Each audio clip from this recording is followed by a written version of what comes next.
Yes, we are. we are here. Welcome everybody to episode 9 of Watch What Now, the podcast live stream where we watch the good, the bad, and everything in between. But it's also my co-host's journey into the genre of horror movies.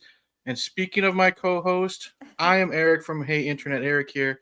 With me is my wonderful co-host and someone I consider a good friend. She's an AVN Hall of Famer, a former radio show host, and maybe after tonight's episode, someone who is reconsidering agreeing to go back to discussing scary horror movies, I was gonna say, Miss Melissa Hill. after tonight, it might go back to former podcaster. Yeah. Well, it's been a while, Melissa. Aside from your ordeal with the movie, which we'll get into, how have you been doing lately? Oh, fine, fine. I'm with many dogs right now. I am currently in the presence of 5 dogs, and I don't know how you do it. I can barely deal with one child, and you got 5 dogs. Good Lord. well, my record was 7 on around Thanksgiving. I had 7 dogs, but as of tonight, you know, I I wanted to be more prepared. I was going to try to, look more like the girl that was in the movie that we're going to be discussing, which would require, hair and makeup and stuff. Mm-hmm. Anyway, so I started getting ready at like around 6 o'clock my time. It's 7:36 here, so Mm-hmm. an hour and a half ago. So I started getting ready about an hour and a half ago, and then in that time I needed to stop so that I could feed the dogs and take them out. And I have 5 right now, like I said, and each dog requires their own separate meal. Like Mm-hmm. all the meals are different, and some have medication, eye drops, ear drops, and all that kind of stuff. Anyway, so I thought I'll have plenty of time. I can run back upstairs and I can finish, dazzling myself. and by the time I finished, it was 7:15. Long story short, it was 7:15. Mm-hmm. And I ran back upstairs and I just kept mumbling to myself, asshole dogs, asshole dogs. I need a break. And then one of my clients just happened, one of the owners of the dogs I'm watching right now just happens to send me a message asking me if I'm available January 9th through 11th. And this is just after I thought to myself, I need a break. Like, I am Mm-hmm. really tired from these dogs. Mm-hmm. And I right away, like within 5 seconds, nope. Good. Nope, not available. And then I said it's my birthday weekend, which it is, but Mm-hmm. usually it doesn't matter because I'm like Thanksgiving girl, Christmas girl. Why not be Mm-hmm. birthday, dog watching person? Valentine's Day, sure, whatever. It's all the same to me. Anyway, Yeah, that's how I am too. how are W- you, Eric? oh God, I am ready for Christmas to be over. I have I'm I have oral surgery coming up soon, so Oh, that's not fun. I actually have it's I had a tooth that like I had filled when I was a I don't know teenager, and apparently what they filled it with is a type of solution that they don't use anymore because it breaks easily, and apparently oh, it broke and took a piece of the tooth with it. oh yeah, I've So had that happen before. yeah, I'm lucky there's no pain, but the dentist said there's pain coming. So he said Oh, he couldn't extract it there in the office because it's blocked by my wisdom tooth. So in a couple of weeks I have to have a consultation at the oral surgeon to have them both removed and then deal with that, and I don't know 2-3 days recovery minimum. No oh. talking, none of that. So that's my belated Christmas present to myself is oral surgery and wisdom teeth being removed. I had one cavity in my entire life, and it was, I think, just before I was no longer on my parents' insurance. So, Mm-hmm. 23, 24, something like that. Mm-hmm. And yeah, I remember they filled the cavity. It was the only cavity I've had in my entire life. My mom was so pissed. But Mm-hmm. anyway, and I was like, I'm 23, Yeah. 24, whatever. Yeah. Anyway, and the dentist was like, oh, we've got this new type of stuff, instead of silver, or whatever Mm-hmm. they used to use. Yeah. He's like, it's the color of your tooth, so it's not noticeable. Yeah, and then like 20 years later, maybe not even 20 years later, I don't know. Suddenly, it just started like Deteriorating, yeah. deteriorating and falling apart, and then so I no longer have a tooth there. So Yeah. it's fun eating when you don't have a tooth back there. It's bad. I was lucky they showed me pictures. I thought it was like half of it was gone. It's only like a little quarter, but he says I'm lucky right now because the nerve isn't being touched, but he says it's coming. So with the, and, like you said, no longer on your parents' insurance, all the stuff that is not out of pre-pocket is done at the end of the year. So this coming new year is when I have to get in, and that's when all the out-of-pocket stuff starts. So Okay. so that's why I'm going to be like, well, can we schedule it for another 2 weeks in the future so I can get a couple paychecks in there? But other than that, I've been good, I guess. Okay. So this movie. Yeah. So if get down to business. Yes, now that we got all the oral hygiene out of the way, let's talk about tonight's. Well, we're going to talk about tonight's subject, 2007's from Spanish horror film Wreck, and for record. that's right, and it is a found footage film where that is where it's basically filmed like someone is filming the movie itself on a camera, and we're watching their footage as the audience. It's not for everybody. Some people can handle it. Some people absolutely hate it. Melissa, before we get into the nitty gritty of the movie itself, what are your initial thoughts? I did share one of our text messages online. What were your initial thoughts? And did the found footage, like the way it was shot, did that affect you? Was that hard for you to watch the film, or did that kind of add to it for you? Well, it was interesting because it just jumps right in, really. Mm-hmm. It's kind of like, before the movie starts, Mm-hmm. which has the different production companies, and then all of a sudden it's a gal talking into a video camera. Mm-hmm. And so I mean, it didn't take me long to catch on. But at first I was like, what the heck is this? Yeah. And I didn't think it was going to be like that for the whole movie. Okay. There is part of it, like, I do find it very interesting that they do that, but as the movie progressed, mm-hmm. and things became more suspenseful, Mm-hmm. it wasn't that I disliked it, but it made me feel a little claustrophobic because I couldn't see, all you can see is, what the camera is showing you, close right in up, front of your face. Yeah. Right in front of your face, right. So there's no wide shot. Right. I mean, once the movie progresses, there's no more wide shots. It's all super close up. So I was feeling a little claustrophobic because you can't see what's, on the side or mm-hmm. even on the, other side of the camera because it's so close up. Yeah, okay, I was going to make a reference, but it was to a different movie. This is the next one. That's okay. So, but yeah, no, it's and then my thoughts are, how do they film that? Is what we're seeing really, is like the director really holding the camera? The person who the cameraman's character is named Pablo, and he was actually the director of photography for the film itself. Okay. So yeah, so that's how you knew that the person behind the camera knew exactly what they wanted on film and how it would, and I think that helped out a lot. Yeah. But you didn't have, like, a lot of people say sometimes, like, found footage, or like there's the scenes where it gets really intense where the camera's kind of shaky. It kind of gives them a headache or makes them nauseous. Did you have any problems like with the shaky cam part of it?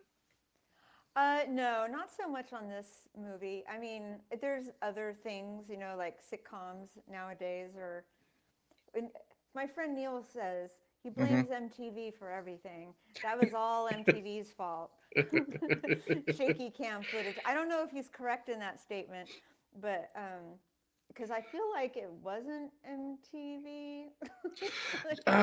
Found footage and shaky cam, in my opinion, kind of started with Blair Witch, and that was 1999.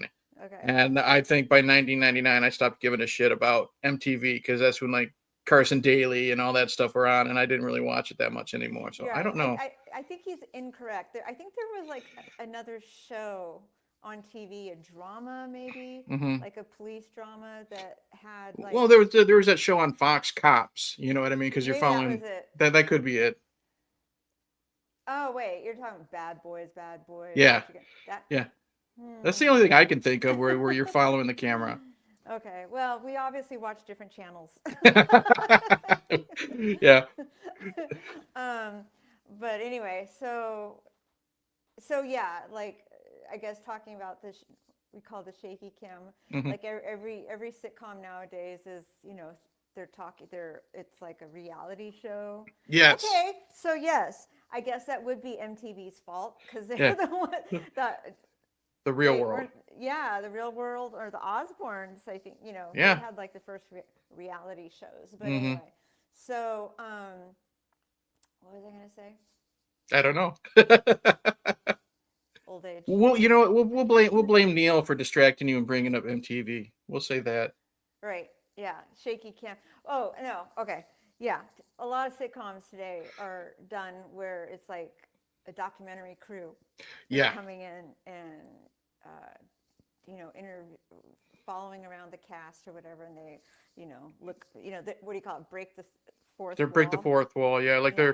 they're like Parks and Recreation or like The Office and stuff like that. Where yeah, Hmm. like you said, a documentary crew is filming them, and that is basically what Rec is. Like I said, this is a 2007 Spanish film, and as I was telling you, there's something about these foreign horror movies, and what it is let's see here, what this movie is about. Ooh, I think Melissa, your camera went disappeared.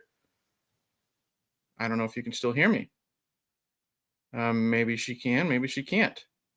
Now her, let's see here. Uh-oh. This is live TV, folks. See, we mentioned MTV, and this is what happens. Oh, her device is not connected. So she's gone, and she's going to try to come back in. So what I'm going to do is I will discuss what Rec is about. Rec came out in 2007, and what it is a Spanish horror film. We are following a character. There she is. Hold on. Happened. I don't know what the heck happened. There he is. There she is. I could see you, and I kept pushing camera, and I Yeah. could see the square. Anyway, sorry about that. No, we're all good.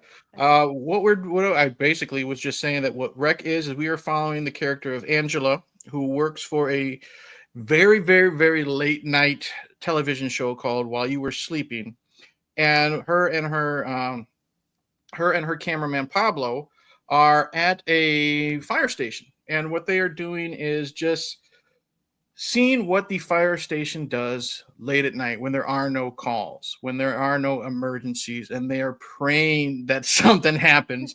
And well, it's only like the first 15 minutes of the movie, but basically for the first half of her night, she's so freaking bored. She's walking around seeing them eat dinner. She is putting on the suit and stuff like that. Like there's a scene where she's crouching down and she's kind of rolling her eyes in the back of her head, saying, she kind of hopes something happens. Right. And then right in the middle of them, wasting time or passing time playing a basketball game, that's when the alarm hits. And then you kind of see the life in this actress, come go through her body because she's like, finally, we have something to do. And what happens is they're on a call and they're following they're actually in uh they're in the vehicle with the firemen going to an emergency call where an old lady fell to the ground and they heard screaming in this apartment complex.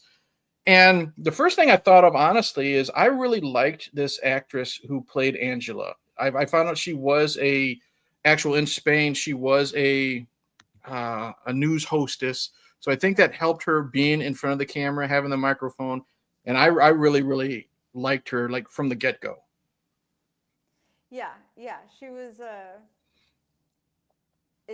I was gonna say she was very natural, Hmm. which I guess that makes sense now. Um, the one thing I was wondering about this film, well, since we were also talking about how Pablo, Hmm. the character of Pablo in reality was the director of photography, Hmm. and uh, so I was wondering if a lot of the dialogue seemed improvised. Like, It was. It okay, was. yeah, I Yeah. was gonna say, like, they say, okay, this is what the scene is about. Just have, regular conversation. And the other thing I found, sorry, No, go ahead. I forgot my notes. No, that's so, fine. You're good. Actually, I'm lying. I didn't forget my notes. I refused to watch the movie a second time in order to take notes. Well, I think, bless your heart, I think the fact that you watched this all the way through, then started the second one, I think the fact that helped you decide, well, you're just going to wing it tonight, probably. Yeah, I was like, nope, not turning that back on. That's okay.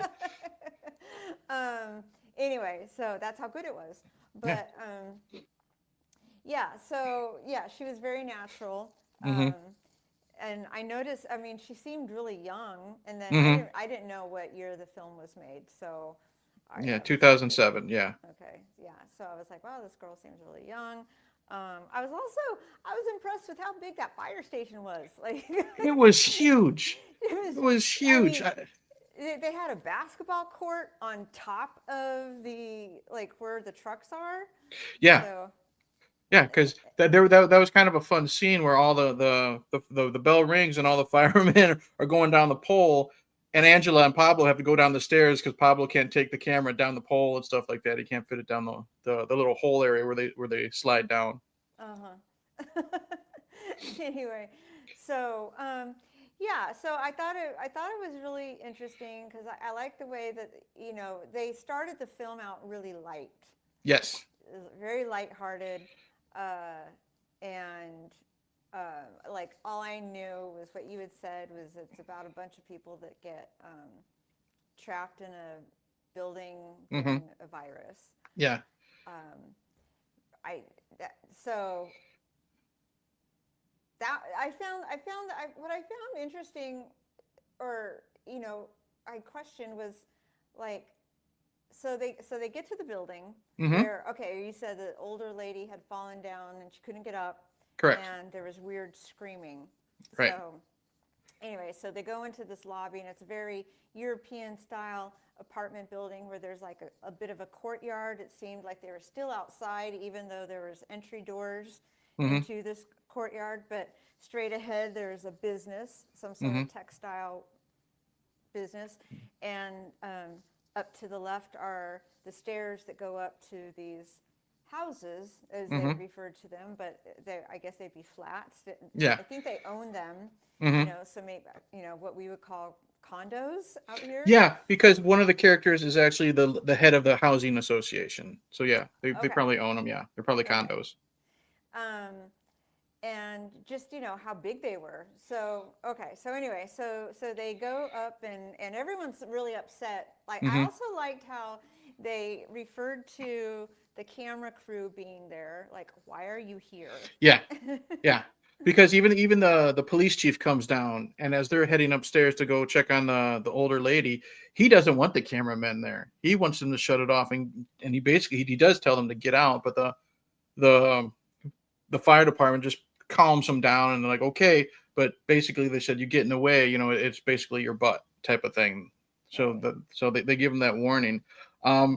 And I do really like how you said it does start out kind of lighthearted, like even that scene where Angela walks in, she sees the two female fire department workers behind the desk. She's like, oh, finally we have some females here, stuff like that. It's definitely a contrast of what's going to happen later on in the film.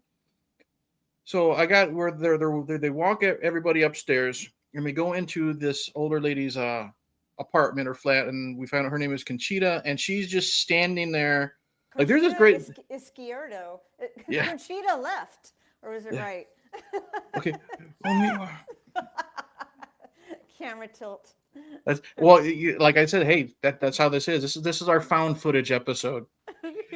And they go in there, and this woman is covered in blood. Like, she's in her nightgown. She's covered in blood. There's this really creepy shot of down the hall, and we just see like her silhouette. And no one wants to go down there.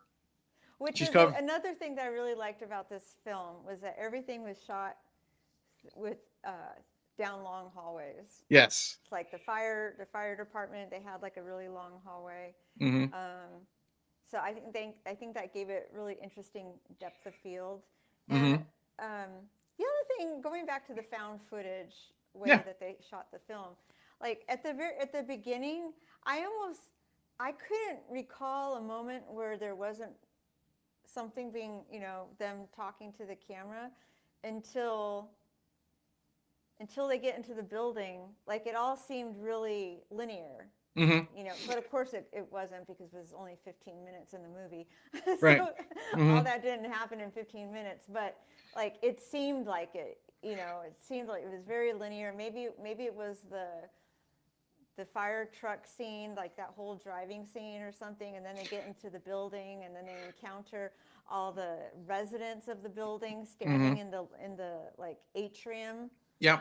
of this building. And that whole thing, like it kind of reminded me, there's, what is it, Goodfellas? There's a scene where the camera's behind him walking, and Mm-hmm. and he goes through the restaurant into the back, and it was like all one take. Yeah, they filmed this movie in sequence. You know, a lot of times movies Uh-huh. are filmed out of sequence. They filmed this movie in sequence, and it definitely helped. And what I like is, we'll get to it as bodies start dropping. One thing I did think was cool is, like you said, with the improvisation, they were only given so much script a day. They were not allowed. The actors did not were not allowed to know their character's fate, whether they lived or died. And I have the DVD, and it's a kind of a cool. It's in Spanish, but it's a kind of a cool behind the scenes photo where you see the table reads. So Uh-huh. at the first table read, they're all together, and then they say by day 5, there's only like 5 people left, and then by day 10, there's like only a couple people left. And I think that helped when we get to it. That helped with the intensity of the fact that it is filmed in sequence. A lot of it is ad libbed, and no one knew their fate. It really helped, I think, with the flow of the movie, because it's only an hour and 15, hour and 16 minutes. But to me, there was no lag. I think even with like the fun, sweet stuff in the beginning all the way through the movie, I don't think there really isn't a lot of breathing room. You know what I mean? There is Mm-hmm. no time where you're waiting for, okay, let's get going. You know what I mean? Because there's always something happening. Right. Um, So except for the they, scene with the scene with the two female firefighters who walked off camera. yeah, they're like, we don't want to be in this fucking movie. Right. So they go into they're in the lady's room, and like I said, she's covered in blood, and the police chief is trying to check on her. They're in And her apartment, yeah, yeah, in her apartment. not the bathroom, because you Right. said the ladies' room. My mistake. She walks into the condo, or they walk into the condo owned by the older woman who the 911 call was made for. And the chief is checking on her, and just out of nowhere, she just lunges at him, and she just starts biting on his neck. And Now, go go ahead. ahead. No, Well, I was just saying, go ahead. oh, all right. She lunges at him. He falls. She's literally chewing on her neck, or chewing on his neck. And what happens is they finally are able to separate him and her, and they're taking him downstairs. Like they're holding him like with a makeshift gurney, and they're taking him downstairs. But then the other residents are saying they're not being allowed outside. So that's where we're at now. Okay. Now going back up into the lady's apartment. Yes, not the ladies' room. I know that. um, so so they go in, yeah, they go into the apartment, and it's all shot through a very, very long hallway, which is Mm. also claustrophobic, even though Yep. it's really long, but it's narrow, Very so narrow. you've got like, how many people at this point? You got Angela, the camera guy, Angela, Pablo, There's Angela Pablo. There's like the police chief. six people there. Manu is the officer with the shaved head. Okay. And I think there's a couple others. So there's at least 5 in Yeah, that like hallway. Five five or or 6 in that hallway. Yeah. right. And And Manu, he's not a small guy either. He's got broad shoulders and right, everything. So right. It's like there's only like enough room to really, stagger one here, one here, one here, one here. Anyway, so but the moment that the older lady turns around the corner, and she's standing like this, and she's going, yeah. and she's covered in blood, I back out. I'm out of Yeah, there. you see that right there. I don't think you wanna. I think you realize. Well, I think she's a little too far gone. We'll let nature take its course, and you shut the door. Right, exactly. Or back out and regroup and then go back in again. But like, Yeah. because they weren't ready for it, because weren't they saying that like before they got into the building, they were saying something about it being a type of call that it's not like a really high stress situation. Yeah, they say lots of times on this shift, it's usually someone's locked outside, and, someone's hurt. It's usually nothing very very very serious. They normally don't get fires or dangerous situations this time at night. Right. Okay. Um, so, but anyway, so what? Okay. So now, all right. So they're upstairs. The lady lunges, Hmm. and he shoots her. And of course, he thinks he killed her. Hmm. Um, so they're consoling him. This is where I started getting a little creep out. Like, Okay. okay, so she's old lady with blood. She's down, Hmm. because she's been shot numerous times, and the firefighters and the police guys all leave Hmm. because they're all freaking out, like, oh my god, we just shot someone, and blah blah blah blah.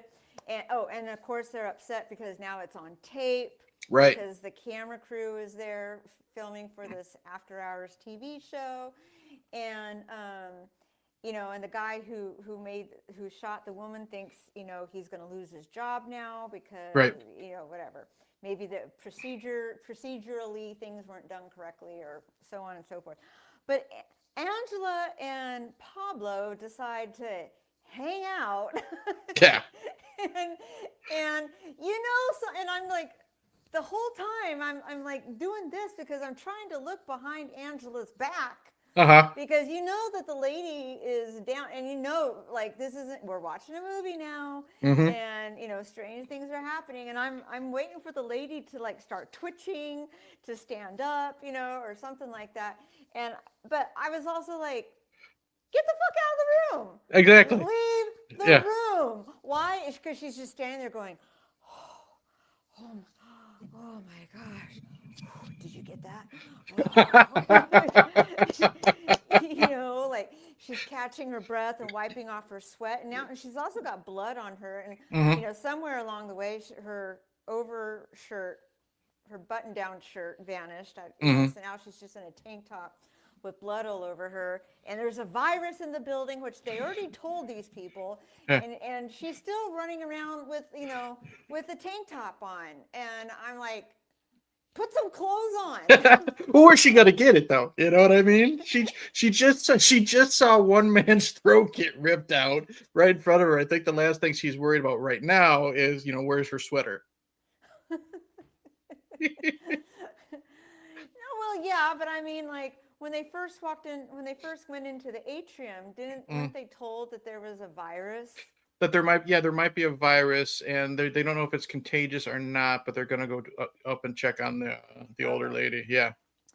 Um, and so, anyway, so all right, so that happens with the old lady, and now we're back downstairs again in the atrium where all the Hmm. residents are supposed to be gathered, Hmm. and then they And I find out, as and you this is said. this is where this is where you, because you always take your sneak peeks, and this is where you were telling me you're taking your sneak peek, and this is the part where you said, "Yep, I'm stopping right here. I'm not finishing it," because Right. everybody is downstairs in the lobby in the atrium area, and there's this woman with her little daughter who is sick, and And she her name is says Jennifer. the daughter's name is Jennifer, and the mother is saying she's sick, she has tonsillitis, and her husband is literally right outside. He just came from the pharmacy, and they won't let him in. So Right, we're to get dealing antibiotics, right? to get her the antibiotics, and as we're dealing with that conversation, this is where Melissa texts me and says I'm done, because just out of nowhere, you and me, we couldn't keep count how many people were upstairs. A fireman literally falls from 2 stories down, splat right on the ground. Yeah, and all you hear is, oh, and I remember I texted you, what? Yep. I'm like, all right, this is where I'm pausing right here to be continued tomorrow, or I don't remember how many days later it was, but Yeah, yeah. it was a few days, and what was great is, again, I was reading. the people that were on camera at that time, like Angela and everybody else, they did not know that was happening in the movie. They had no warning, so all their reactions in that scene were legitimate. They had no idea that someone was going to fall from the ceiling and splat like right behind them. Oh, wow. Oh, so that's so very interesting. Very, very interesting. Yeah, and their scares were legitimate. So the fireman falls, and it's not Manu, the bald one. It's the one I don't think we even learned his name. He was probably just one of the ones playing basketball with her. And then we hear some screaming upstairs, and then suddenly I have the video is just cut off, and immediately it cuts to we're following Angela going upstairs to the apartment. She's not with anybody else but Pablo, and another woman runs out of that apartment and falls down dead. So she was obviously attacked by this older woman.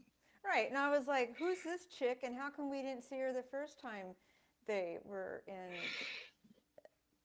Yeah, because she wasn't part of the initial group when we walked down when we met everybody in the lobby area. She was still upstairs for some reason. She was the Colombian? No, Yeah, yeah. I think she was a Colombian lady. Or that's what they gave. That's the name they called her, was the Colombian, because we don't learn a lot of people's names here. You can tell these neighbors don't really get along because you have the older couple that does not like the Japanese couple. You have the one, I just call him the guy with the mustache who was kind of prissy, and all this stuff that was happening, all he cared about was looking good on camera. Once he knew he was being filmed and stuff like that, so you could tell that these people did not like each other. They didn't care that the daughter was sick. You know what I mean? You know, they got. This wasn't a close knit apartment community. No, not at all. These were all people that kept to themselves. Yeah, and while if they acted like that, I wouldn't want to be hanging around them either. So we find out Angela is now talking to Pablo. They find out that they are no longer, the police won't let them outside, and there's tarps being put down outside the buildings. You can see from the picture there the police tape. The exits are all sealed, and a health inspector is going to come in a little bit. And the reason why is they're wondering why, and it's sealed off, and it's due to like a biological or like a chemical situation. Like that's all they're told. Like we're putting two and two together. It's obviously a virus, but now when they say a biological or chemical situation, we and obviously it's not just the police that are involved. This is like a government thing. We know it's a lot more serious than. They know more information how serious it is compared to us as the viewers and the people inside the apartment complex. Didn't they say it was BNC? Yeah. Biological, nuclear, or chemical? Yeah, that's right. Well, they're like, well, what in here is nuclear? Like they thought nuclear because dogs barking. It happens.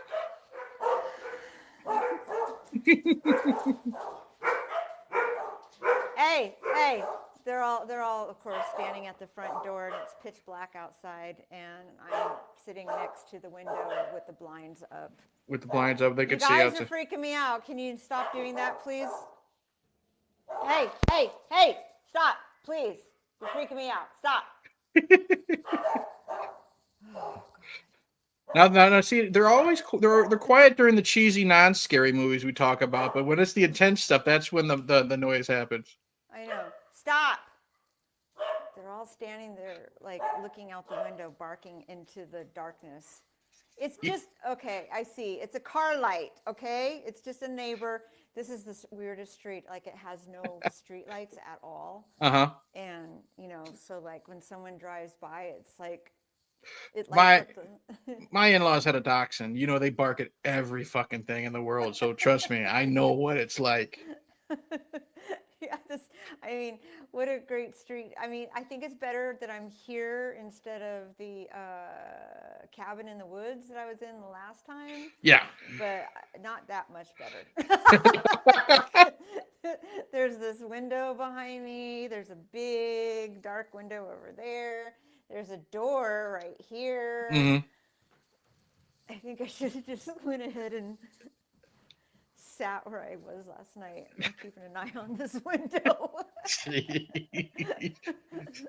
All right. Anyway, where were we? We were at they're upstairs. Manu and Angela and the homeowners association leader. They're upstairs to try to find some keys, to get like medical supplies and help the two injured officers, the fireman and the police chief. And that's when they got upstairs. They saw that tarps were dropped. They're not allowed. And I wrote down, someone on a speaker says, "We apologize for the inconvenience. Right. Please listen to the officer in there," because there is also a police officer in there, not just the chief. And he says, "Do not." They say, "Do not leave the building."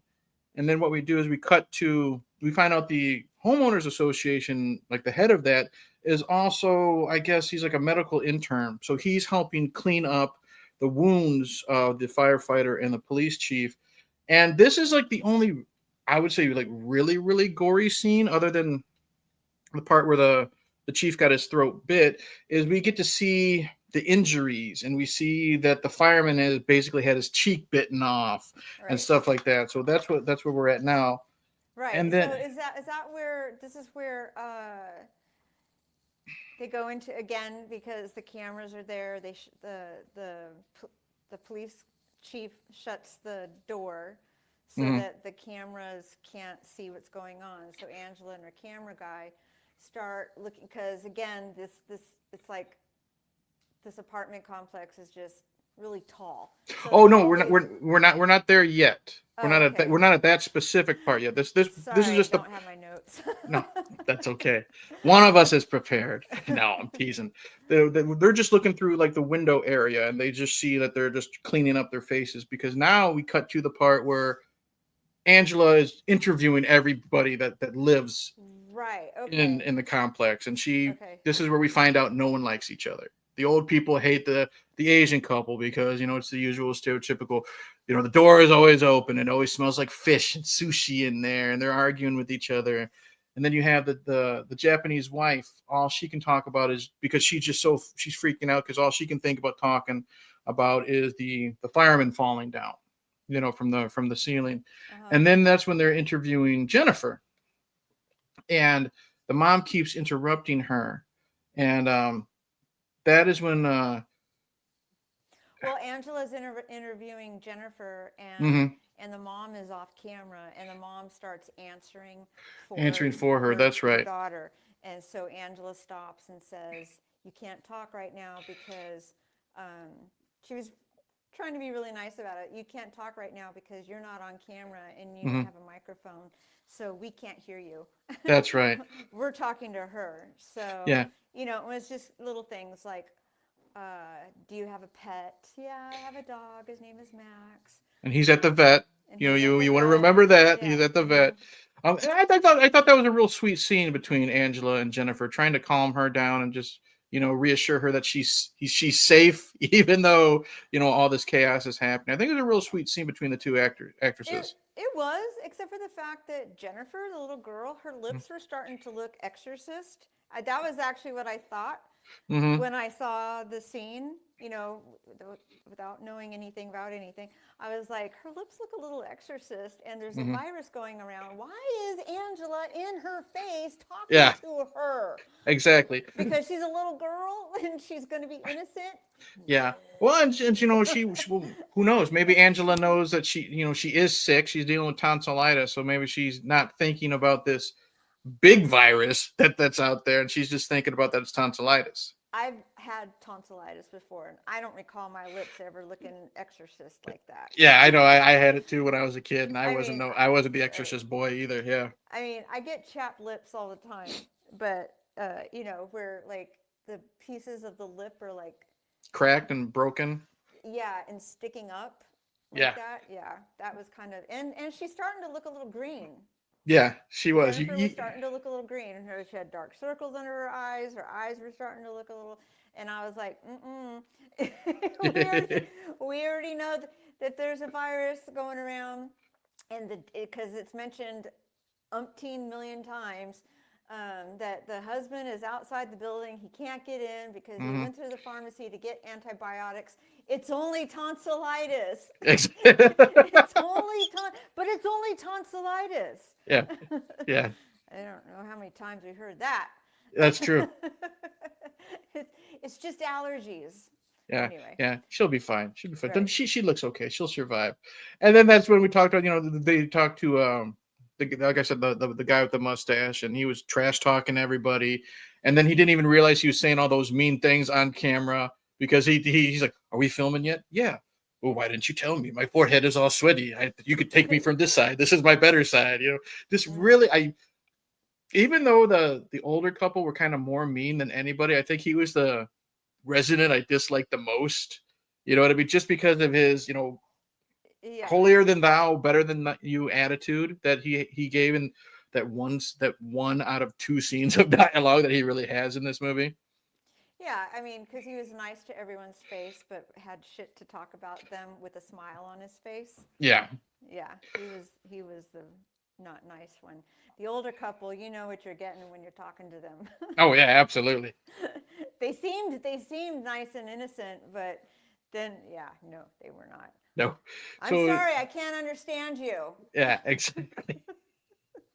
So the cop that's with them says that the health inspector is there and that there is an infection, and he's telling everybody that he's going to be taking blood samples, and they claim that if after they test the blood, if you're uninfected, air quotes, you're free to go. And that's when the Japanese woman says that her father is still upstairs, sick in the bed. Because they were doing roll call. They're trying to figure out how many people are in the building. And so they know that the Japanese father is still upstairs. Her husband and their son are all downstairs, but her father is upstairs. And then there is an attic that belongs to, they just call him the man from Madrid, and he's never home. So they don't know if he's upstairs or not. So there's still two people upstairs. And this is where the health inspector enters, and Pablo and Angela sneak around. And this is the scene you were talking about, because Pablo, he videotapes, like, we only see what Pablo sees because Angela's behind him yelling and screaming, "What are we seeing?" What do you see? Right. And the health inspector is handcuffing the police chief and the injured fireman to the table, and he's got a syringe, and Pablo says he's given him a shot. So I don't know if he's actually given the police chief a shot or if he's taken the blood sample or not. Right. But he's doing that, and then suddenly, that's when the attack happens. The for lack of a better term, the two injured men, they air quotes wake up and they attack. Reanimate. They reanimate. Perfect. They reanimate and they just gnaw the hell out of everyone inside. And again, then I was like, the health inspector supposedly knows what's going on because he's wearing a hazmat suit. Yes, right? I forgot to say that. Yep. He's wearing a yellow hazmat suit, and they make a big production of him coming into the building too, through the silhouette of the clear plastic tarps that they're dropping around the building. So they announce from outside that health inspectors coming in, blah blah blah blah, and I was like, it took like 10 minutes. Like, all they need. I was just waiting for it's like some type of dramatic music as he was being suited up, ready to go inside. I felt like I was watching. What was it? E.T. Yes. Yes. Why is it taking so long? Where they come in the house? Yep. Yeah, and you hear like the heavy breathing and all that other stuff. But no, so it took forever through the silhouette. Finally, the guy enters. They make this whole for show dramatic thing. And then as soon as he comes in, he takes his stuff off. Well, no, I take that back. Not as soon as he comes in, but after a while he does. And yeah, so supposedly he comes in knowing what's going on, and yet he turns his back. Why does he turn his back? All of these people all make the mistake of turning their back or turning their head to the wrong person.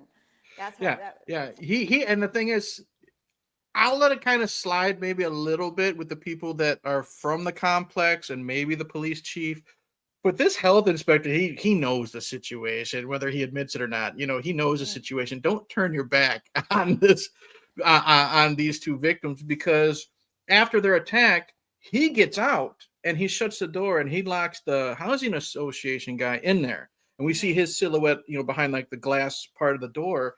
And this is where he says, it is a virus. It spreads by saliva. You know what I mean? So, the whole zombie thing, you get bit, you get infected type of thing. And this is where all shit, goes crazy, because the housing association guy, he breaks the glass of the door, and they all run downstairs, and there's this overhead door in the patio, the atrium area, that they're having a hard time closing, because there's other infected, I guess we'll say, on the other side. And It's they like finally like a garage door. yeah, like a garage door, and they finally get it shut and locked. And that's when, I don't know who says it. It might have been the hazmat guy. He says that they got a call from the vet, and there was a dog that was sick.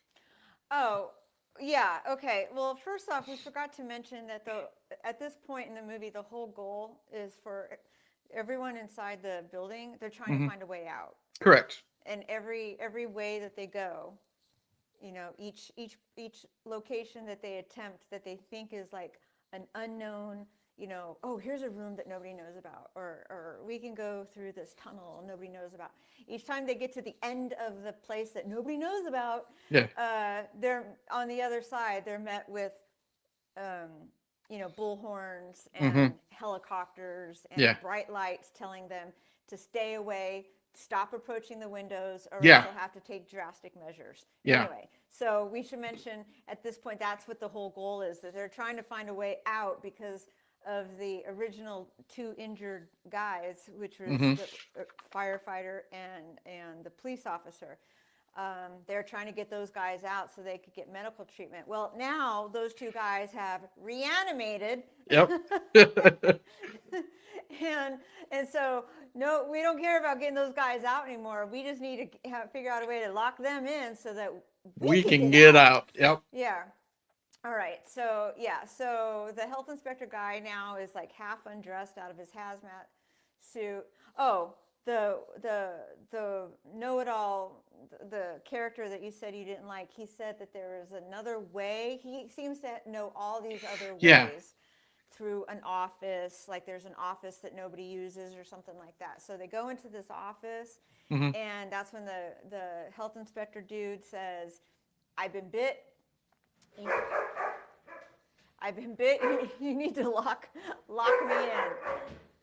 Anyway, so. Well, wait, no. That we got a couple scenes before that, he's bit, because who bites him? He does say that they got a call from a vet that there was a dog that was sick and fell into a coma, and when it woke up, it attacked all the animals, and sadly had to be put away. So you're putting 2 and 2 together. That dog was obviously Max, Jennifer's little dog. And this is where they think Jennifer has the virus. They're all pointing, because the mom's holding Jennifer to her side. They're all pointing at her. They know it's her. And this is where she does go crazy. Jennifer finally reanimates, like you say, but she was never put down. She bites her mom and then runs upstairs. Right. All while the mom is going, but it's only tonsillitis. Yes. It's only tonsillitis. Yeah, it's only tonsillitis. I'll be fine. And she says that because now they know that it's contracted by bites and saliva. So they handcuff Jennifer's mom to the banister that's going up the stairs while they go after her. And let's see here. Then they go after Jennifer, and she bites the health inspector guy. That's what I wrote down, I believe. I think that's how he gets infected. The old lady is still alive upstairs, so Manu has to knock her out. Right. Didn't they go up there and Angela was like, where did they go? Like all these bodies that started dropping as the residents are running up and down the stairs trying to find ways out. That like these bodies that had dropped at some point during the process of people getting bit are no longer in the spots where they last saw them. Yeah. So the infected, they're able to get through that overhead like garage door that we talked about. They attack Jennifer's mom, and then everybody's hiding in the man's apartment, the man that I don't care for. And that's where the inspector is bit. He tells everybody to leave. Like that's where they find him. They're talking to the apartment owner. And the health inspector, he's like back in the bathroom. I think he's like sitting on the bathtub or something like that. What kind of room that was. It was just long and narrow and lots of tile. That's what honestly. That's what made me think he was just sitting on the bathroom on the bathtub in the bathroom. Okay. And he tells everybody to get out. And as they do that, I think that is where they get out, and the health inspector, attacks the apartment owner. Because the apartment owner, so stupid, is like having a conversation and is gradually backing up closer and closer. And it's not a door, it's like a gate, right? So it has sections like that. And of course, as you would predict, his hand bursts through and he like crushes his head. Right. You're dead. Yeah. Anyway, but right before he died, he was in the middle of telling them something about another way out. Yes, there is. They can escape, or they can get out through the basement, and I wrote down, and then they can somehow get into the sewers and then get out that way. But there's this big door, of course, that there's only one key, and I believe the key is they have to go upstairs. Well, first they think it's in the room of the homeowners association. So they have to go back downstairs because they don't know what apartment he lives in. So they're at the mailboxes looking for his last name and trying to find out. It was so complicated. Yeah, it felt like a video game to me. A lot of points. It felt like it should be an escape room game. Yeah, it really did. I was like this the whole time watching. You were. I think one of your texts say like you were texting me at night. You said, "I'm going to be so sore in the morning from all your muscles being so tense." My legs were sticking straight out, and my feet were like in two, weird positions. Mm-hmm. I was flat up against the couch because I had a whole kitchen and a hallway behind me. So I'm sliding down into the couch like this,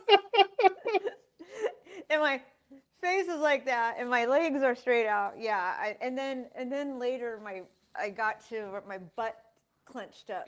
So it was.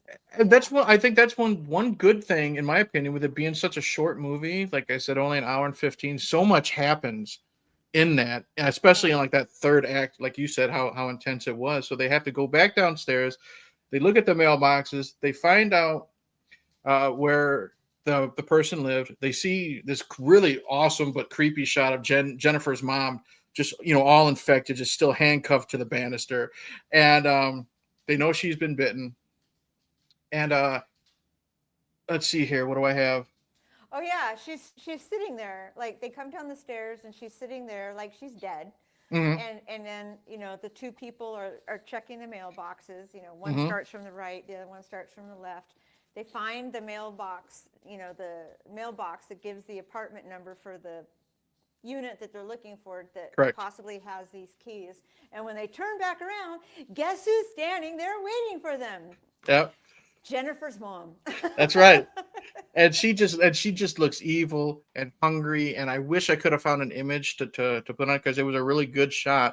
Uh-huh. And this is where they scoot around her. They're going upstairs, and this is where someone, I couldn't tell who it was, just jumps at the camera, and it's attacking. I think it was the Korean lady. Was it?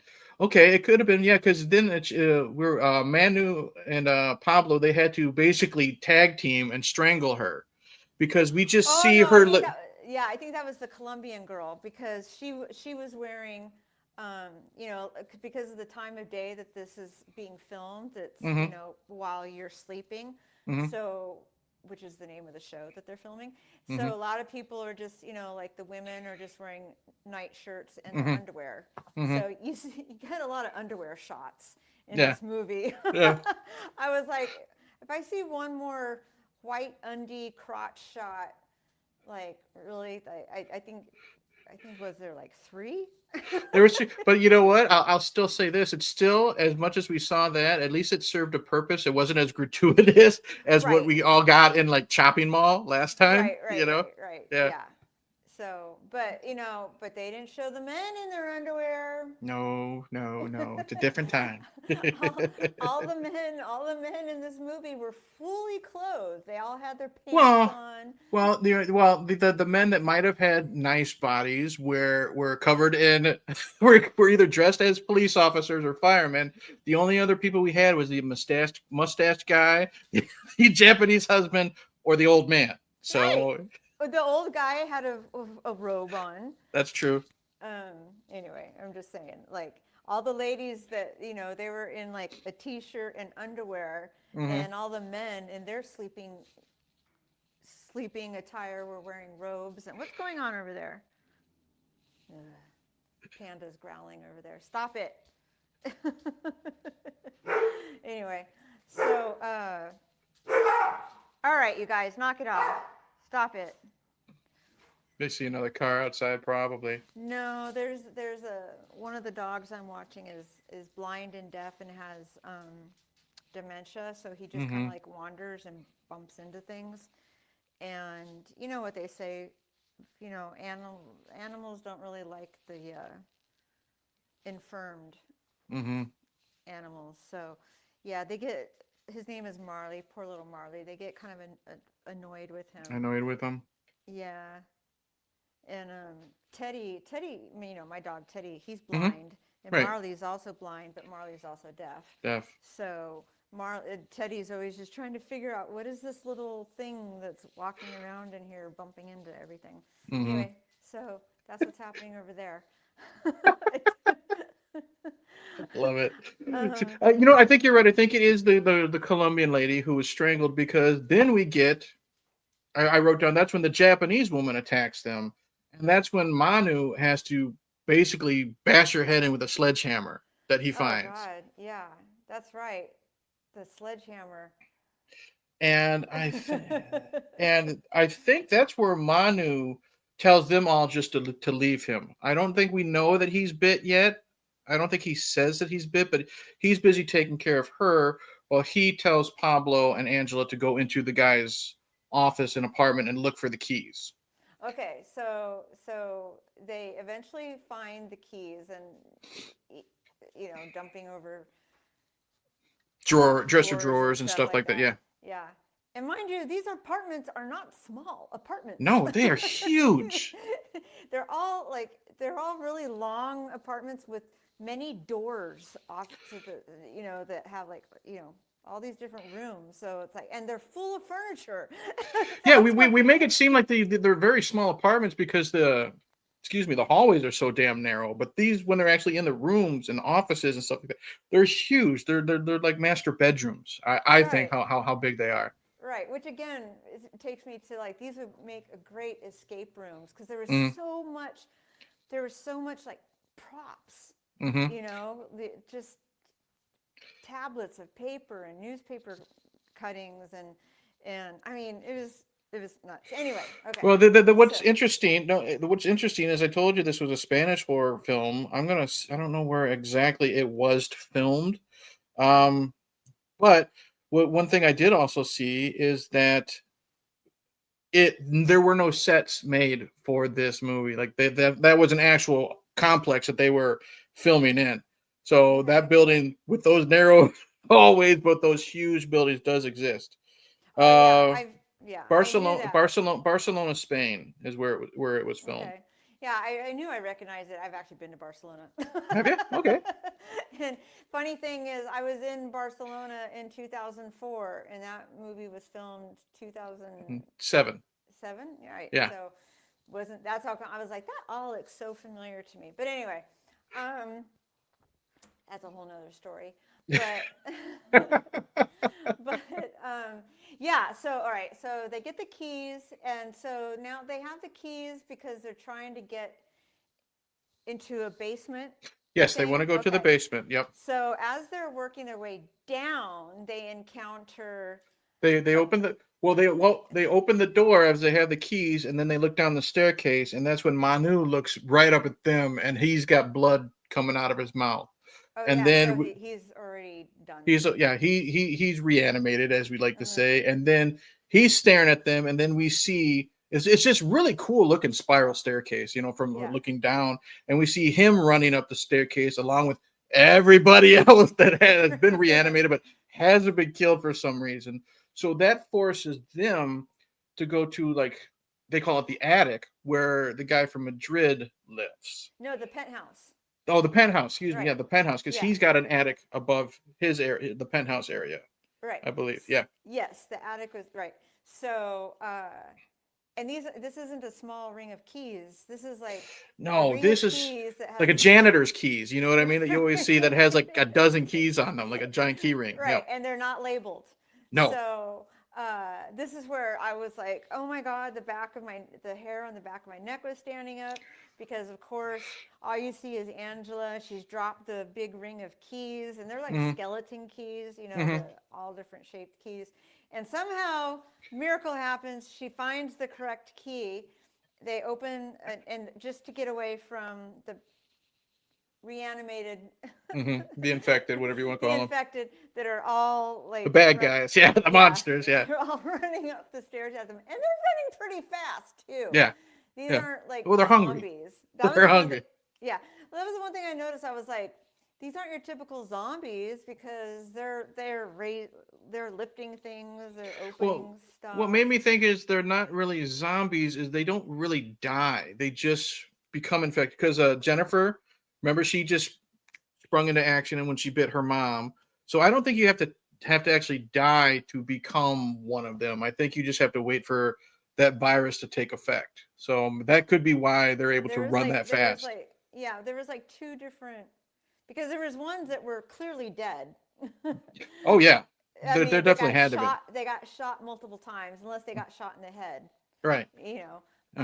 But they didn't have that many. They had firefighters with them. They only had one police officer. That's true. Yeah. So they didn't have guns. They had access to like sledgehammers and whatever they could find that's in the complex. Yeah. Right. So anyway, and Manu, he was using the sledgehammer, but now he's one of them. So because he had the sledgehammer, because he had to break down the door to get to the injured old lady. So it wasn't just one of those, hey, there just happened to be a sledgehammer here type of situations. Right. So anyway, so now they're in the mysterious penthouse suite, Yep. and there's no lights. And all you hear is sound and them screaming on the back of the door and banging on the door. Right. And this is the part I told you in our last episode, where I was watching it in the dark. And of course, my wife, she doesn't want to watch like movies like this scary. She's in the bedroom on the iPad, and I'm yelling at the TV. I'm like, screaming, holy shit. And she's like, Eric, you okay? Nah, I'm fine. It's just this fucking scary movie type of thing. Yeah, my form of screaming is texting you. Yeah. Oh yeah. I got it's literally I always get what in capital letters with like 3 exclamation points after it. So that's when I can kind of pinpoint what part of the movie, if I've seen it, that Melissa is it. So I always enjoy your little running commentary for stuff like that. Yeah. Anyway, so okay. Thank you. So now they're in this room, and so Pablo, the guy operating the camera, says that the light has been broken, or he can't turn it on because she's like, use the headlamp on the camera, and he's like, I can't, and she's like, well, fix it, figure out a way to fix it. Finally, it pops on. So they're as you can see in this picture, they're in a totally dark room. Well, kind of like this. Oh God! In a dark room with just one light, so here I have this ring light. So I have one light facing me, and so it's all in shadow except for what is directly behind Angela, and that's when you see all these newspaper clippings and. At first I was like, oh, this is like some kind of scientist. I mean, it was weird. That's what I initially thought too, yeah. Yeah. I was like, all this shit is taking place in this guy's apartment? Like, don't they, how does he get away with it? And then that's when I'm like, oh, these are condos. They're not apartments. because they're owned by the people who live in them. So there's Mm-hmm. no one that's required to come in to do inspections or anything like that, or repairs. Because yeah, there were so many like beakers and pipettes. There was, and the empty bottles and newspaper clippings, and then as she's reading them out loud, like one of them we find out is a newspaper. This is where it really got weird for me, because at first, like you said, I thought he was like a scientist or something like that, and you find out that there was this incident from at the Vatican where there was this little possessed girl. This is where I'm like, this is where I wish it just kind of stayed an infection and we Right. didn't go Yeah. like the possessed route. You know what I mean? I'm like, that's just a little too much. I wanted this to air quotes stay kind of natural and not be so supernatural Right. with the outbreak. And because they find a tape player, like an old tape player, and she plays it, and he talks about how this man who lived in the penthouse, he was trying to create a vaccine, but it just he wasn't there yet, and it wasn't. He says that this virus is like the flu, and he isn't 100% unable to make this vaccine. And then he got a message from the Vatican in Rome, and they said that the girl must die. They mentioned a ritual, and this is the part where I as much as I enjoy this movie, I'm just like, this is the part where they kind of like this is a marathon here, and this is where they kind of stub their toe and stumble a little bit. You know what I mean? Because I really didn't like that reveal. Right. I agree. Yeah. Because up to this point, like it did seem like, okay, this could be apocalyptic, Mm-hmm. the beginning of the apocalypse, the zombie apocalypse, and whatnot, and then it goes into uh, demonic possession, and Yeah, and I'm like, supernatural and yeah, and I think it even took me a while to catch on that, oh, that's where we're going right now. mm-hmm. Yeah.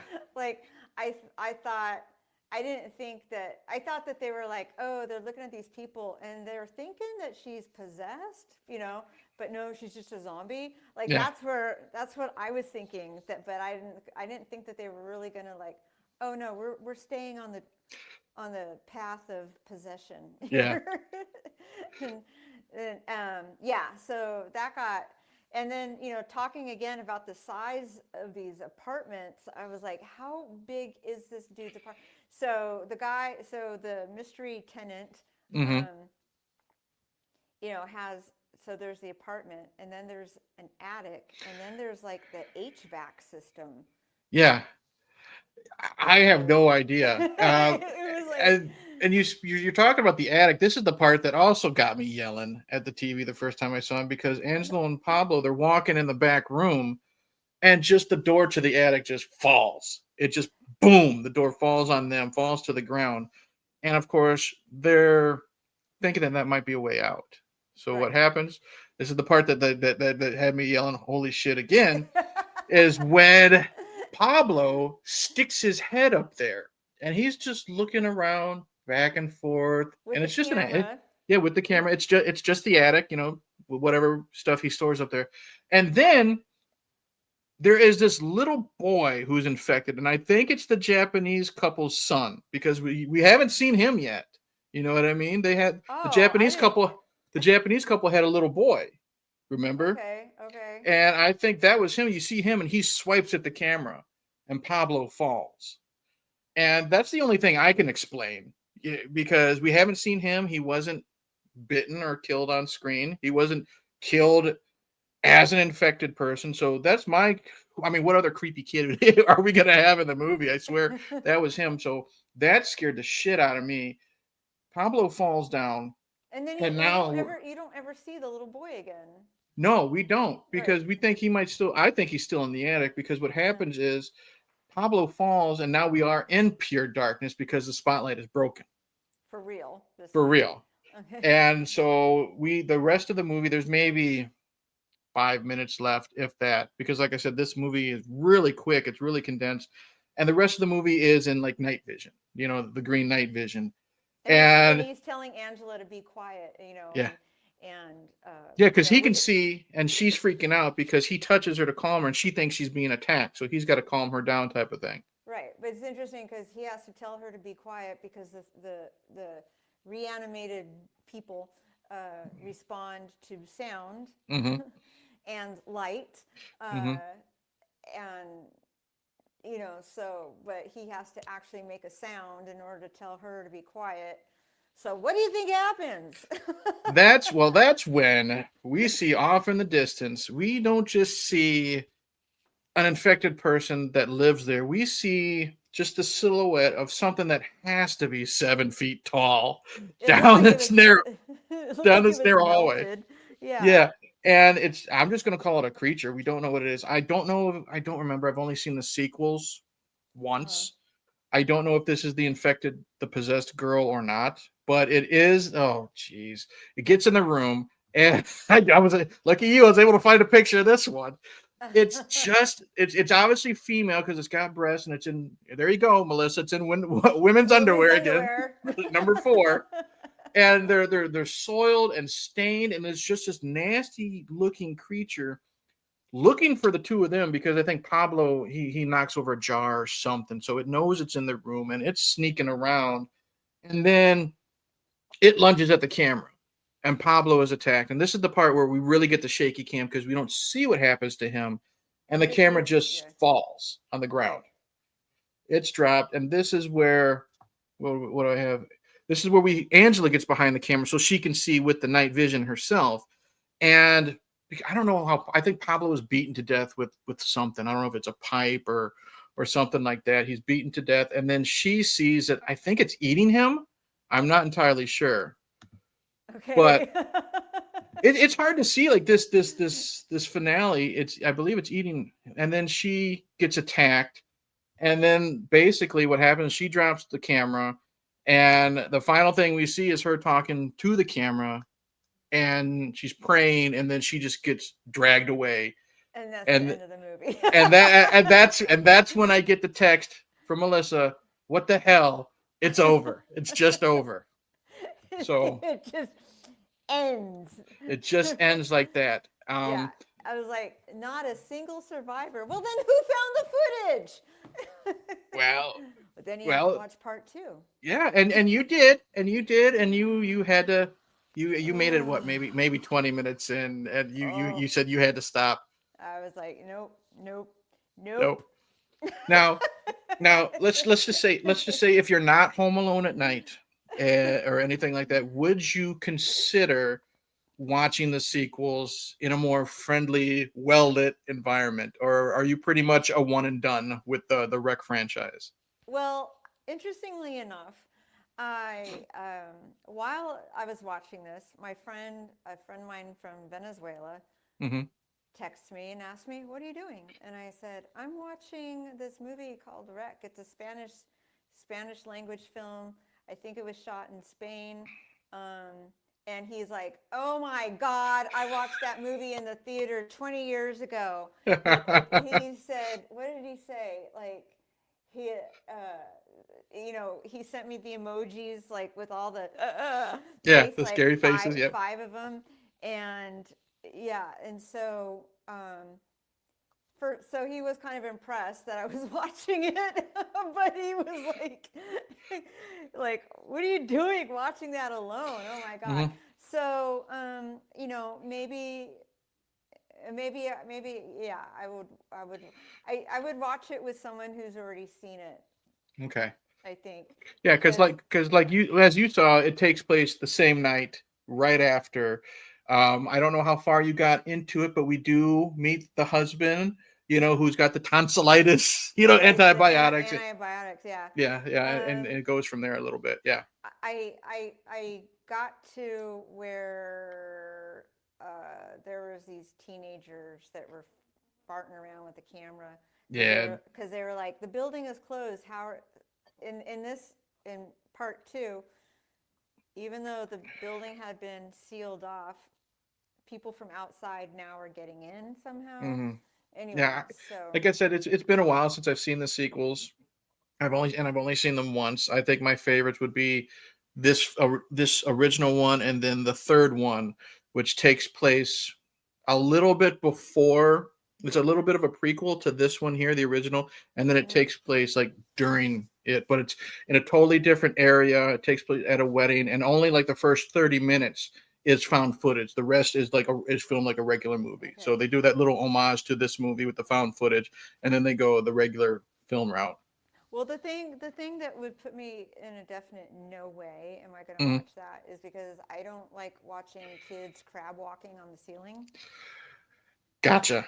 That is like my nope. That's your no. Well, I made sure after we had our little demonic possession talk the other night, I made sure to go through all our coming soon, which I'm still editing, because I'm going through to make sure our no nos are not in Uh-huh. the movies, and I'm editing that. So far, there are no creepy crab walking children, Right. being planned for the future. Yeah, 'cause those of you who are watching this podcast now or sometime in the future, I did send Eric a text last night going, I thought demonic possessions was on my no list, and then you said, uh, oh, I thought it was just animals getting Yeah. bitten or something, and I said. No, I think I said something like no exorcist stuff, no supernatural exorcist stuff. So, okay, that wasn't exactly the words demonic Right. possession. Right. So basically, so we have no And yeah. right. And in your defense, like you said, I was not supposed to watch number 2. That was on Right. me. Okay.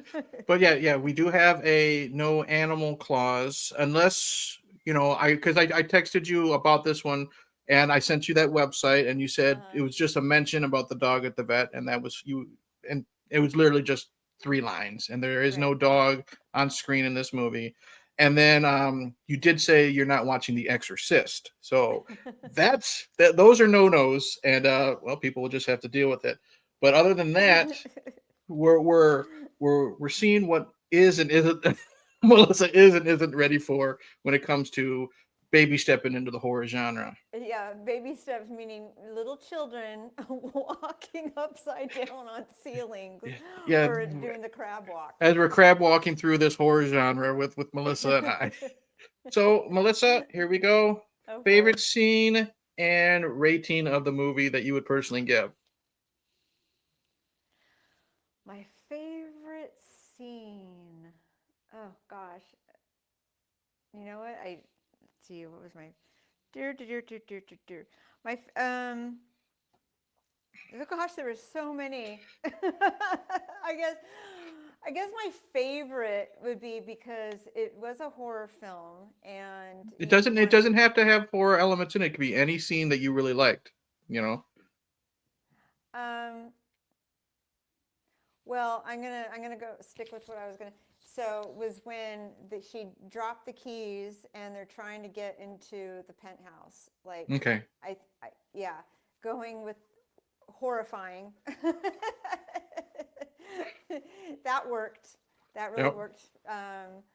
Let's see. I was trying to think if I have a backup favorite scene. Hmm. And I would, as far as the scare factor goes on this, definitely um, a 5. Mm-hmm. I would give it 5. Let me see. Oh, 5 camcorders. 5 camcorders. 5 camcorders. That's a high score.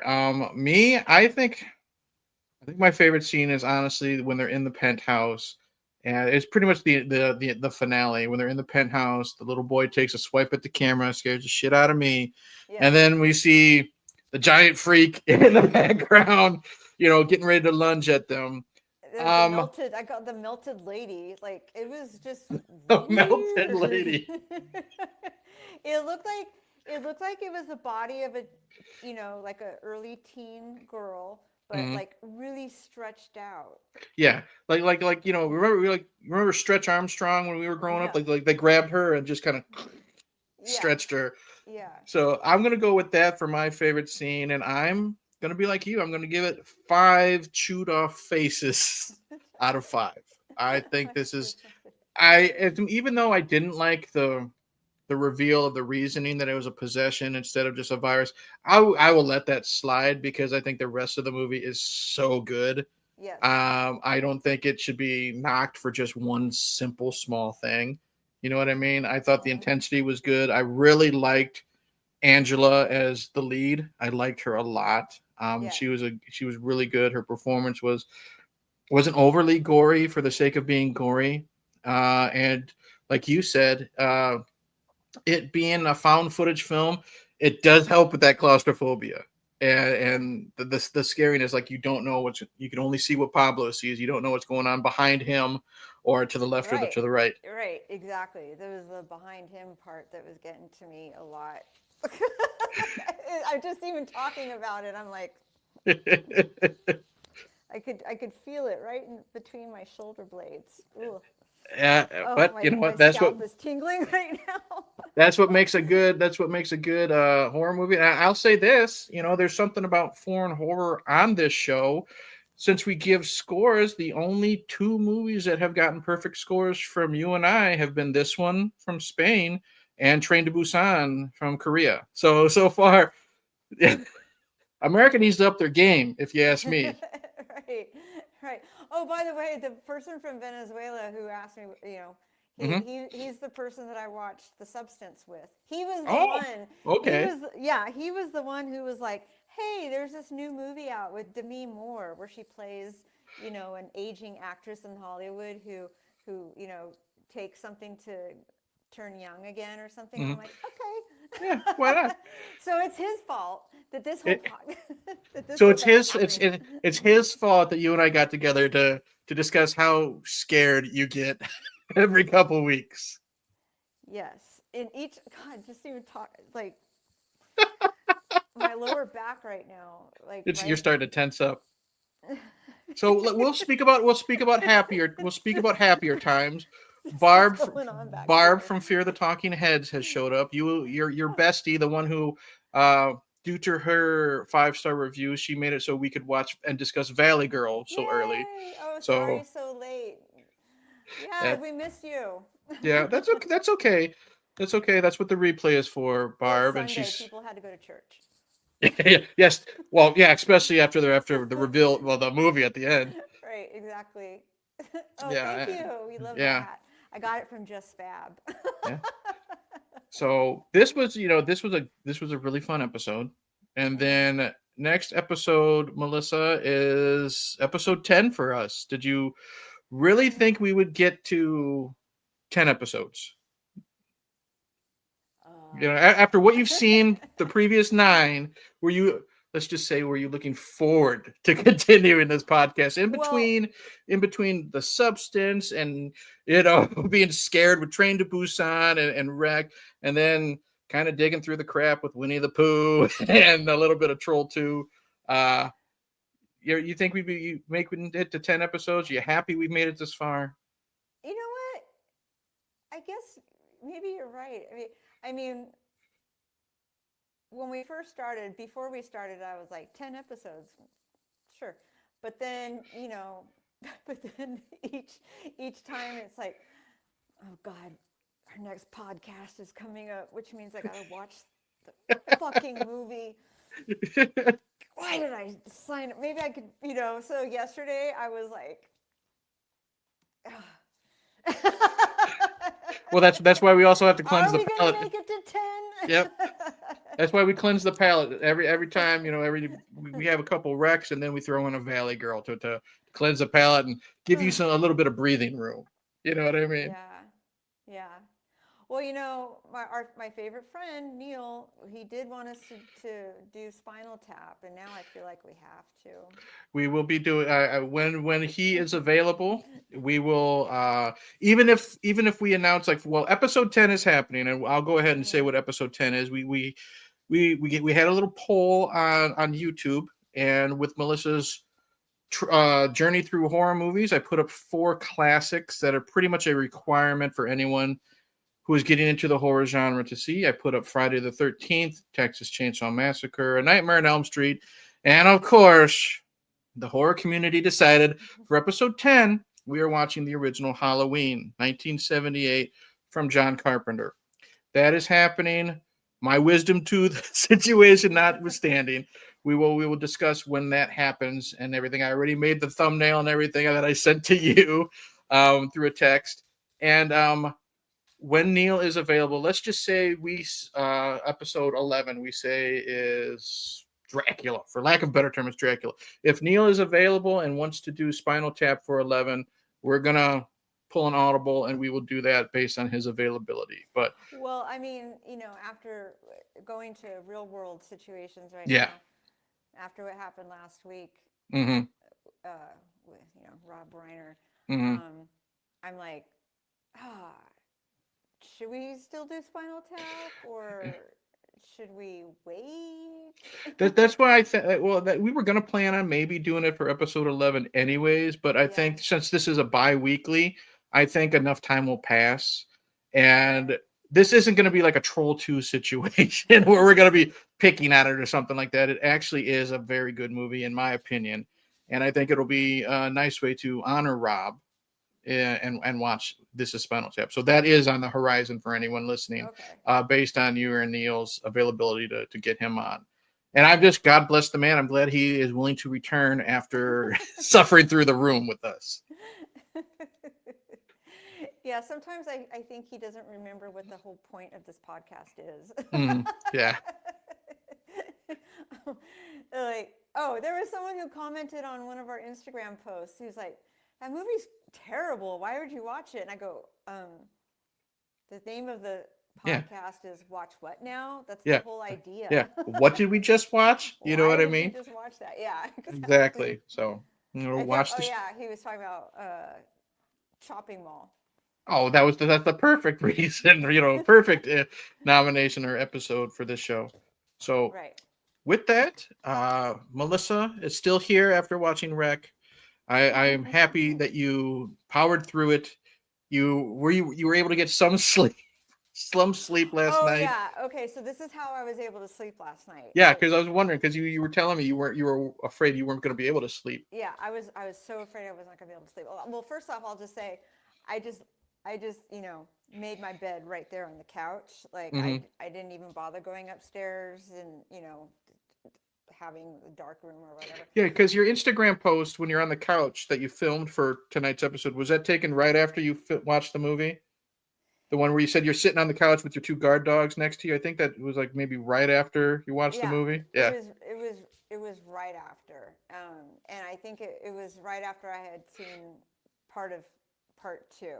Mm-hmm. So I was even more like, You're a little intense. I could tell there was something. The blood was still boiling a little bit in that reel.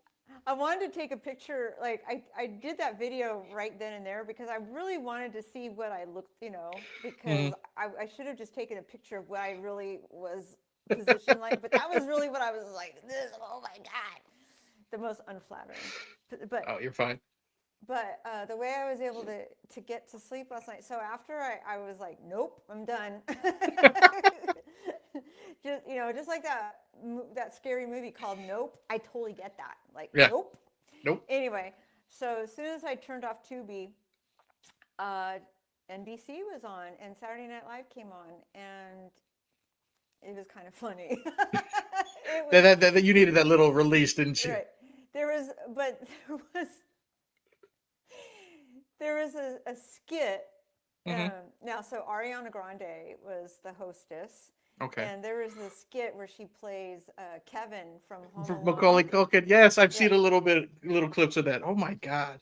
And so they come home, and and it's like all these booby traps go off, but they're like chainsaws, and like everyone's heads get chopped off, and blood is splattered everywhere. And I was like, you've got to be kidding me.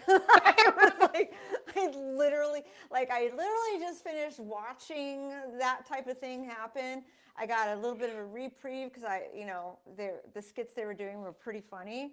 They were chuckle worthy. Yeah. And then that one came on, and I was like, okay, I couldn't sit and watch it anymore.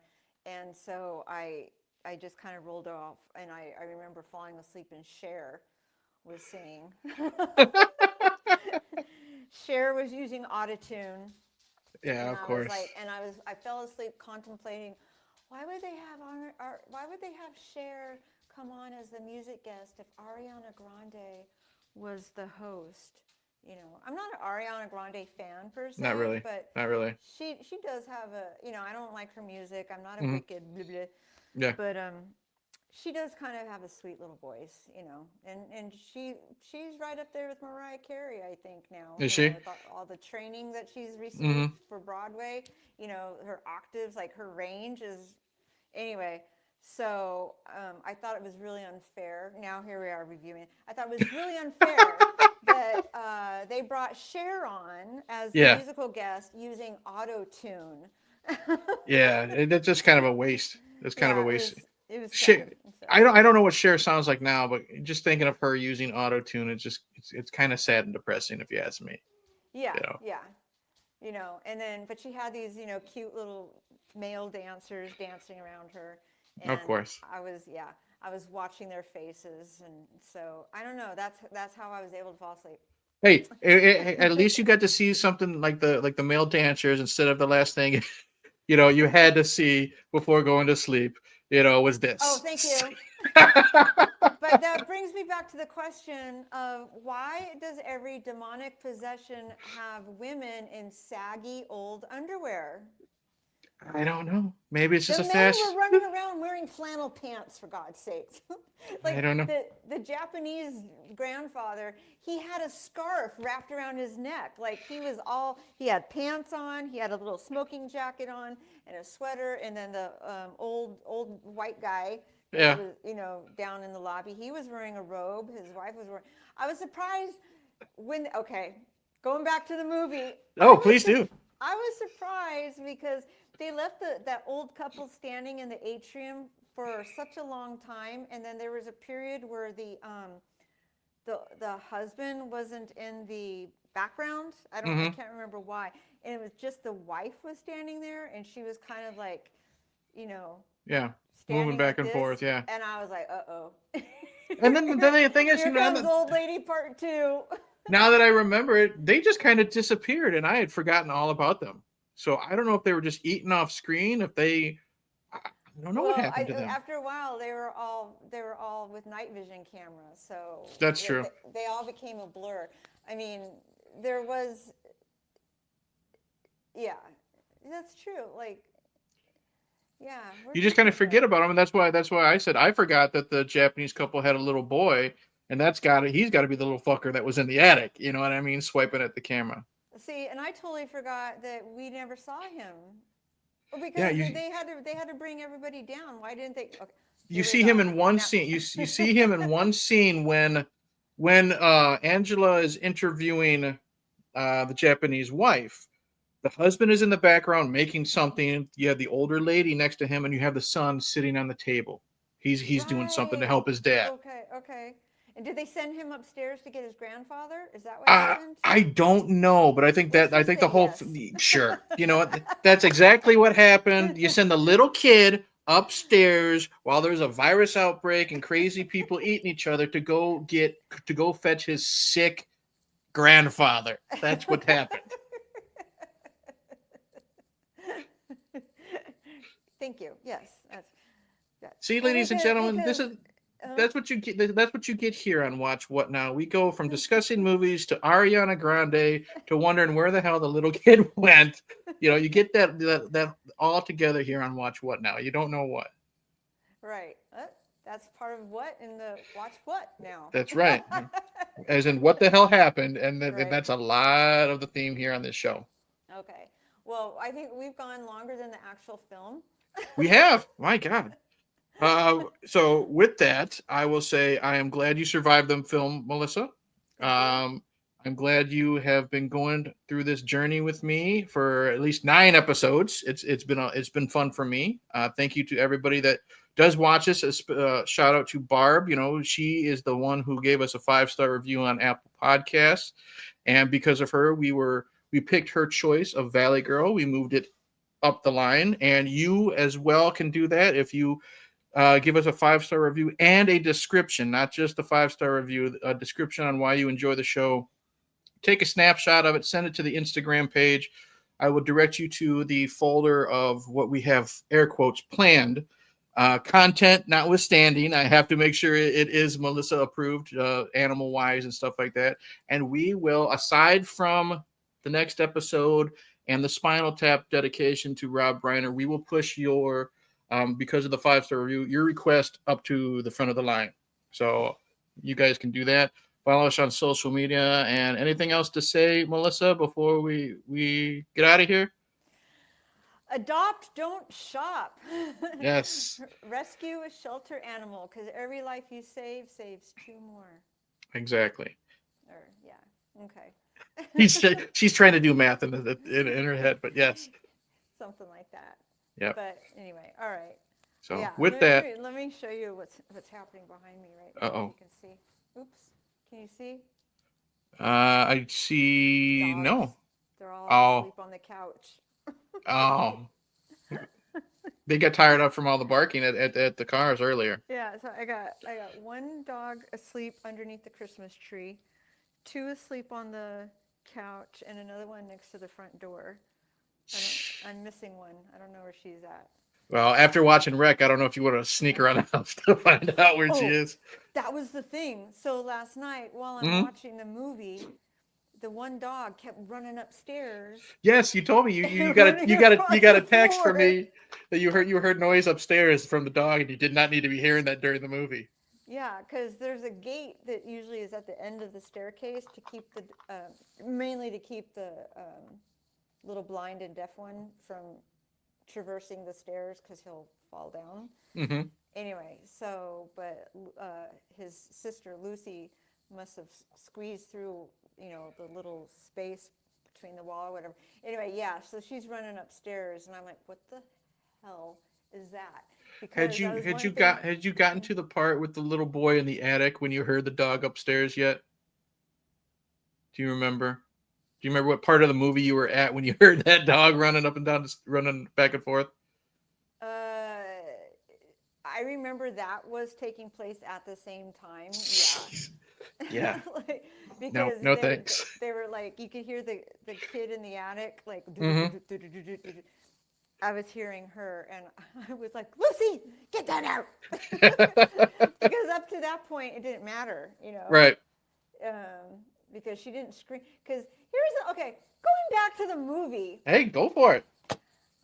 Now, how many years have these people been living in that building, and why did the virus just now spread?